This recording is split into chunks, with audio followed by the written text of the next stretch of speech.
There was government on earth before man was created. That was where Lucifer and some others were given governance over the earth. So when you see Satan desiring to still rule this earth, he has been there. He knows what it means. So when the Lord dealt with Satan after his fall and cast him off, he brought in a man. When you describe Satan, who was once an anointed cherub, when you compare him with man, 6 foot tall creature, and you now give that man dominion over him, it is the greatest insult of Satan's life. Somebody once said that Lucifer was an archangel. The person lacks knowledge. The Bible called him an anointed cherub. In the classes of the angelic being, the cherubim, seraphim are amongst the highest ruling class. Lucifer was a cherub. After the seraphim, the cherubims, you now begin to have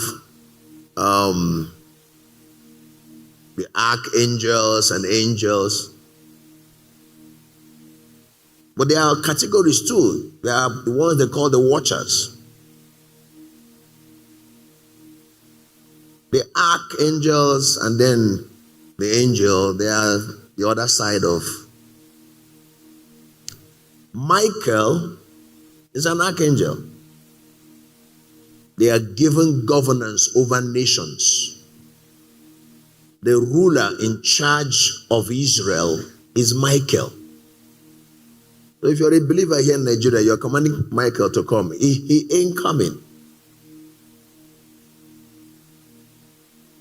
You didn't give him his jurisdiction. God did.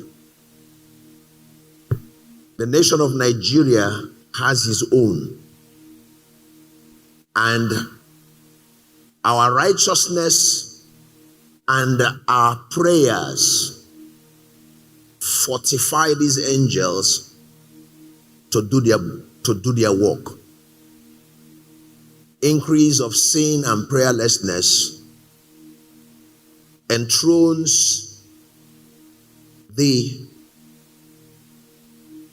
fallen angel under the satanic kingdom to take charge. Now, why I'm using this word is this: you need to understand that whatever God does, Satan counterfeits.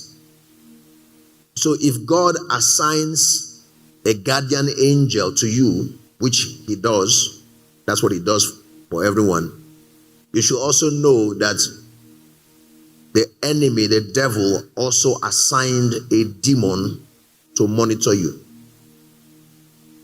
Are we together? You've heard of the term familiar spirits. Once that spirit is arrested in the realm of the spirit and asked anything about your family background, he will give you more details than your great-great-grandfathers did. Because they are assigned to follow the family tree from generation to generation. You need to understand that these spirits don't die. They have always been there. It's our righteous walk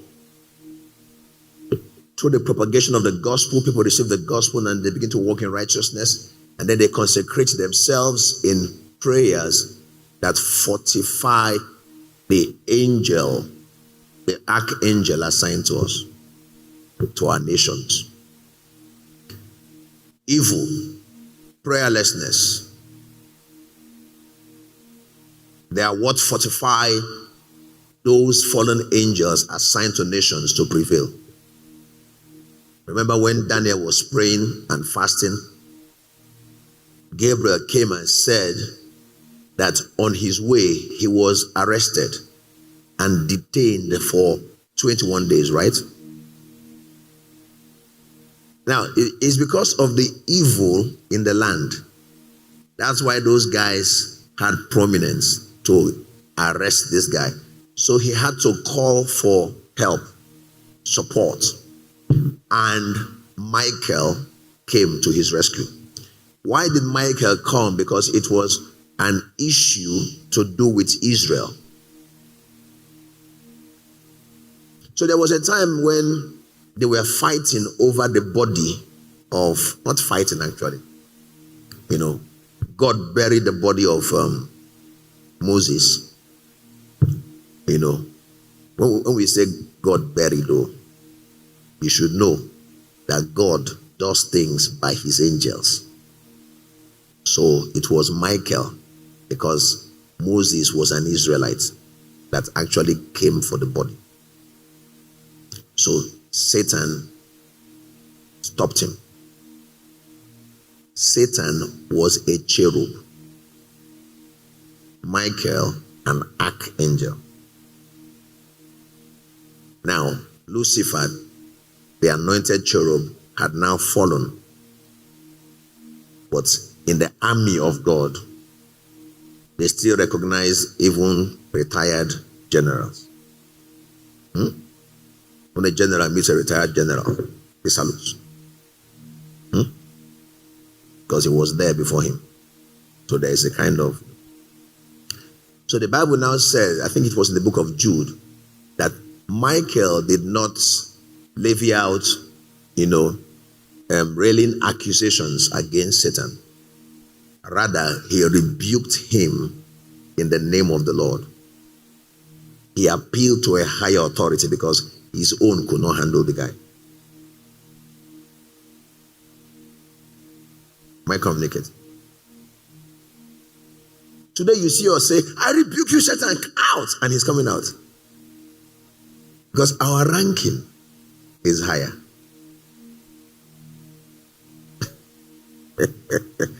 So when you see a believer in a deliverance room, when we are casting out demons, come out. You see a believer do like this. As if a demon is going to enter him. We were doing deliverance one time. Somebody now came in while we were doing the deliverance.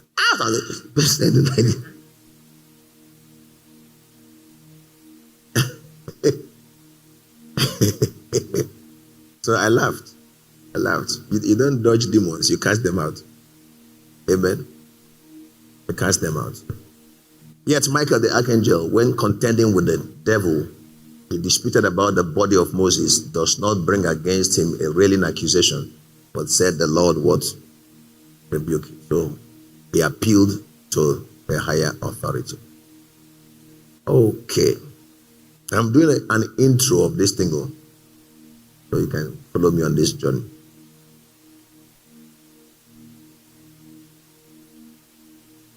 So,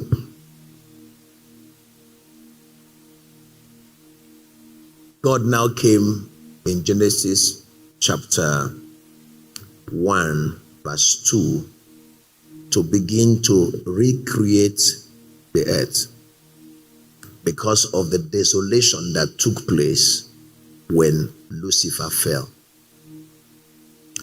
God had created the earth. Genesis chapter 1, verse 1, in the beginning, God created the heaven and the earth.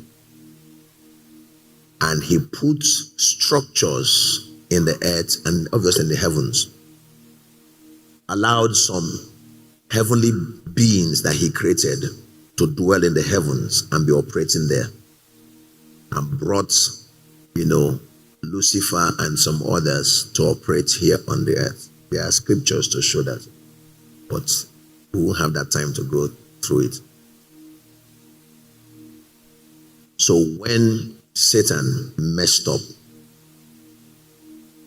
the sin of his rebellion was so devastating and destructive that it affected the earth that God had created, where he was operating. When you come to a church where a rebel was their pastor, that church is not normal. So you better come in there. You will even be advised to cast away the leadership completely. The deacons, the elders completely. Unless if there is a Joshua amongst them, cleanse the place completely. And before you now begin to put in new government. That's the only way you can restore that church. Rebellion is a terrible sin.